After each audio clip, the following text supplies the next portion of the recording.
Corporation കെട്ടിടം വീണിട്ട് 4 മരണങ്ങൾ എൻ്റെ ഓർമ്മയിലില്ല.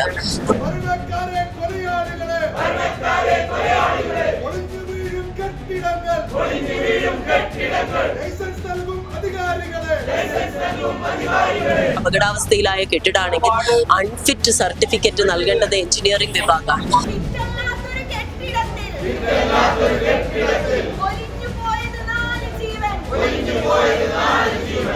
ഇത് ഈ ഒരു കെട്ടിടത്തിന്റെ സ്ഥിതിയല്ല. കോഴിക്കോട് നഗരപ്രദേശത്ത് ഒരുപാട് കെട്ടിടങ്ങൾ ഈ രീതിയിലുണ്ട്.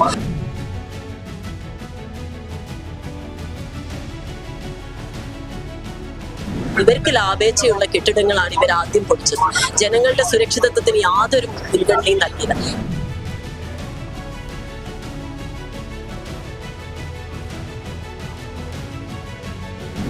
ഓരോ അപകടമുണ്ടാകുമ്പോൾ ഓരോ ജീവൻ പൊലിയുമ്പോൾ ജനങ്ങളെ അഭിമുഖീകരിക്കാൻ ഭയന്ന് ഒളിച്ചോടുന്ന ഒരു ഭരണകൂടത്തെയാണ് നമുക്ക് ആവശ്യം. നമസ്കാരം. കോഴിക്കോട് കോർപ്പറേഷൻ പരിധിയിൽ കോഴിക്കോട് കോർപ്പറേഷന്റെ കീഴിൽ വരുന്ന വലിയങ്ങാടിയിലെ കെട്ടിടം കഴിഞ്ഞ ദിവസം ഇടിഞ്ഞു വീഴുകയും അതിനകത്ത് 4 പേർ മരിക്കുകയും ചെയ്തൊരു സാഹചര്യം നമ്മുടെ പ്രേക്ഷകർക്ക് ആരുമുണ്ടായിരിക്കുന്നതാണ്. ഇന്നിപ്പോൾ വലിയ പ്രതിഷേധമാണ് കോഴിക്കോട് കോർപ്പറേഷനെതിരായി കൊണ്ടുവരുന്നത്. ഇന്നിപ്പോൾ രാവിലെ തന്നെ UDF-ന്റെ കൗൺസിലർമാർ കോഴിക്കോട് കോർപ്പറേഷൻ ഉപരോധിച്ചുകൊണ്ട് കോഴിക്കോട് കോർപ്പറേഷന്റെ മുന്നിൽ ഇവിടെ കുത്തിയിരുന്ന് പ്രതിഷേധിക്കുന്ന കാഴ്ചയാണ് കാണുന്നത്. മരണപ്പെട്ടവർക്ക് 50 ലക്ഷം രൂപ നഷ്ടപരിഹാരം കൊടുക്കുക, അതുപോലെ തന്നെ മരണപ്പെട്ടവരെ അപമാനിച്ച കോർപ്പറേഷൻ മാപ്പ് പറയുക, കോർപ്പറേഷൻ മേയർ രാജിവെക്കുക, കോർപ്പറേഷനകത്ത് ഫയർ ഓഡിറ്റ് നടത്തുക മുതലായ ആവശ്യങ്ങൾ ഉന്നയിച്ചുകൊണ്ടാണ് ഇത്തരത്തിൽ UDF-ന്റെ കൗൺസിലർമാർ പ്രതിഷേധവുമായി രംഗത്ത് വന്നിരിക്കുന്നത്. കോഴിക്കോട് കോർപ്പറേഷൻ കവാടത്തിന് മുന്നിൽ കുത്തിയിരുന്ന് അവർ പ്രതിഷേധിക്കുന്ന കാഴ്ചയാണ് നമുക്ക് കാണാനായിട്ട് സാധിക്കുന്നത്. നിങ്ങൾ കണ്ടല്ലോ, എന്റെ ഓർമ്മയിൽ ഏതാണ്ട് ഇത് എന്റെ 4ാമത്തെ ടേം. ഈ ടേമില് ഇങ്ങനെ ഒരു കോർപ്പറേഷൻ കെട്ടിടം വീണിട്ട് 4 മരണങ്ങൾ എൻ്റെ ഓർമ്മയിലില്ല. നമ്മൾ മനസ്സിലാക്കേണ്ടത് കോഴിക്കോട് മുനിസിപ്പൽ കോർപ്പറേഷന്റെ പരിധിയിലുള്ള കെട്ടിടങ്ങൾ അപകടാവസ്ഥയിലാണെന്ന് പറഞ്ഞ് പൊളിക്കാൻ വേണ്ടി തീരുമാനിച്ചൊരു കെട്ടിടം എന്നുള്ള രീതിയിൽ നമുക്കിതിനെ കാണാവുന്നതാണ്. കാരണം 2024 ഈ കെട്ടിടം അപകടാവസ്ഥയിലാണ് എന്ന് പറഞ്ഞ് ഓവർസിയറുടെ ഒരു റിപ്പോർട്ട് അടക്കമാണ് അന്നത്തെ ധനകാര്യ കമ്മിറ്റിയിൽ 2025 ഫെബ്രുവരി മാസം ഇത് അജണ്ടയായി വന്ന അവസരത്തിൽ ഈ കെട്ടിടം അപകടാവസ്ഥയിലാണെന്നും തുടർന്ന് മറ്റ് നടപടികളിലേക്ക്, ലേല നടപടികളിലേക്കോ ടെൻഡർ നടപടികളിലേക്കോ നീങ്ങരുത് എന്ന് പറഞ്ഞ് തീരുമാനിക്കുകയും ഇതേ തീരുമാനം കൗൺസിലിലേക്ക് പോവുകയും ചെയ്ത സാഹചര്യമാണ്. അപ്പൊ നമ്മളിവിടെ മനസ്സിലാക്കേണ്ട ഒരു ഓവർസിയറുടെ റിപ്പോർട്ട്, ഈ റിപ്പോർട്ട് ബന്ധപ്പെട്ട റവന്യൂ വിഭാഗത്തിന് അറിയുന്നതാണ്. ഈ ഒരു സാഹചര്യത്തിൽ നോർമലി ഇങ്ങനെ ഒരു അപകടാവസ്ഥയിലായ കെട്ടിടാണെങ്കിൽ അൺഫിറ്റ് സർട്ടിഫിക്കറ്റ് നൽകേണ്ടത് എഞ്ചിനീയറിംഗ് വിഭാഗമാണ്.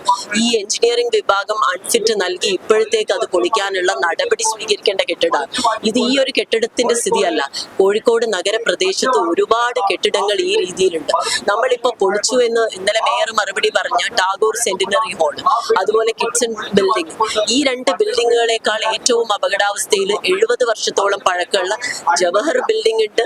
അതുപോലെ എറങ്ങിപ്പാലത്തുള്ള പാസ്പോർട്ട് ഓഫീസ് കെട്ടിടമുണ്ട്. അതേപോലെ തന്നെ നമ്മളെ ന്യൂ ബസാർ കെട്ടിടം, ഈ പറഞ്ഞ ബിഗ് ബസാർ കെട്ടിടം, ഇങ്ങനെയുള്ള ഒരുപാട് കെട്ടിടങ്ങൾ അതിനേക്കാൾ അപകടാവസ്ഥയിലുണ്ട്. അപ്പൊ ഇവരുടെ കൺസേൺ എന്തെന്ന് വെച്ചാൽ ഇവർക്ക് ലാഭേച്ഛയുള്ള കെട്ടിടങ്ങളാണ് ഇവർ ആദ്യം പൊളിച്ചത്.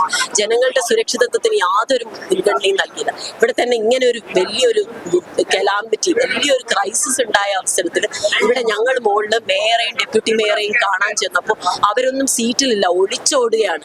എത്ര കാലം ജനങ്ങളിൽ നിന്ന് ഇവർക്ക് ഒളിച്ചോടാൻ കഴിയും? അപ്പൊ നീതിക്ക് വേണ്ടി ആണ് ഞങ്ങൾ ഇന്നിവിടെ സമരം ചെയ്യുന്നത്. അതുപോലെ മേയർ അവർക്ക് മരിച്ചവർക്ക് നഷ്ടപരിഹാരം പ്രഖ്യാപിച്ച് വളരെയധികം കുറഞ്ഞു പേരെ അപമാനിക്കുന്ന തരത്തിലാണ്. തീർച്ചയായിട്ടും 1 ലക്ഷം രൂപയാണ് നമ്മൾ മനസ്സിലാക്കേണ്ടത്. ഒരു ജീവന് പകരം 1 ലക്ഷം അല്ല, എത്ര കൊടുത്താലും മതിയാവില്ല. ആ സാഹചര്യത്തിൽ ആ മരിച്ച ആളുകളെ അപമാനിക്കുന്നതിന് വേണ്ടിയിട്ടാണോ ഈ ഒരു രീതിയിലുള്ള തുക? നമ്മൾ പോവേണ്ടത് ഇപ്പൊ ഏറ്റവും ആദ്യം ഇതിന് ഉത്തരവാദിയായിട്ടുള്ള ഈ ഭരണസമിതിക്ക് അധികാരത്തിലിരിക്കാൻ യാതൊരു യോഗ്യതയും, അത് ആവർത്തിച്ച് തെളിയിച്ചിരിക്കാം. ഇപ്പൊ നമ്മൾ പറഞ്ഞ കഴിഞ്ഞ കുറച്ച് ദിവസങ്ങൾക്ക് മുൻപാണ് ഫയറുമായി ബന്ധപ്പെട്ട് തീപിടുത്തം ഉണ്ടായത്.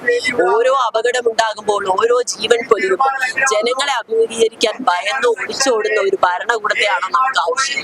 അതുകൊണ്ട് സ്വയം അവരെവിടെയാണെന്നുള്ള തിരിച്ചറിവോടുകൂടി ഈ സ്ഥാനം രാജിവെച്ചൊഴിയണം എന്നാണ്. അങ്ങനെ ജനങ്ങളോടുള്ള കടമ ആ രീതിയിലെങ്കിലും അവർ നിറവേറ്റാൻ ബാധ്യസ്ഥരാണ്. ഈ ഒരു അവസരത്തിൽ പറയാനുള്ളത്, എന്തുകൊണ്ട് ഈ ഒരു സാഹചര്യം ഉണ്ടാവുന്നതിന് മുമ്പ് ഇത്തരം കെട്ടിടങ്ങൾ പൊളിക്കുന്നതിനുള്ള നടപടി ഉണ്ടായില്ല? ഇവിടെ ഇപ്പൊ ഇവർ പൊളിക്കാൻ ഉദ്ദേശിച്ച കെട്ടിടങ്ങളിൽ ലാഭേച്ഛ മാത്രമാണ് നോക്കിയത്, കച്ചവട താല്പര്യം മാത്രമാണ് നോക്കിയത്. ഇതിന്റെ മറവിൽ പാളയം മാർക്കറ്റ് ഒഴിപ്പിക്കാനുള്ള ശ്രമം നടക്കുന്നുണ്ട്. തീർച്ചയായിട്ടും. അപ്പൊ നമ്മൾ മനസ്സിലാക്കേണ്ടത്, ഈ കോഴിക്കോട് ദീപസ്തംഭം മഹാശര്യം എനിക്കും കിട്ടണം ലാഭം എന്നുള്ള രീതിയിൽ മുന്നോട്ട് പോകുന്ന ഒരു ഭരണസമിതിയാണ്. ഈ ഭരണസമിതിയെ ജനങ്ങൾ തിരിച്ചറിയിക്കുകയാണ്. അതുകൊണ്ട് ഈ സാഹചര്യത്തിൽ രാജിവെച്ച് തൽസ്ഥാനം ഒഴിയണം. ഈ ബന്ധപ്പെട്ട കുടുംബത്തിന് അർഹമായ നഷ്ടപരിഹാരമായി 50 ലക്ഷം രൂപയെങ്കിലും നൽകാനുള്ള രീതിയിൽ മുന്നോട്ട് വരണം. ഈ ജീവന് വേണ്ടി മറുപടി പറയാൻ ബാധ്യസ്ഥരായിട്ടുള്ള ഉദ്യോഗസ്ഥരെയാണ് എനിക്കിവിടെ പറയാനുള്ളത്. എന്തുകൊണ്ട് ഇതിന് തക്കതായിട്ടുള്ള നടപടികൾ ഉണ്ടായില്ല? കേസ്മാർട്ടിൽ ഫയലുകൾ ഉറങ്ങാണ്. എന്തുകൊണ്ട് അത് പരിശോധിക്കപ്പെടുന്നില്ല? ഉത്തരവാദപ്പെട്ട ഭരണസമിതി ഇതിന് മറുപടി പറയേണ്ടത്.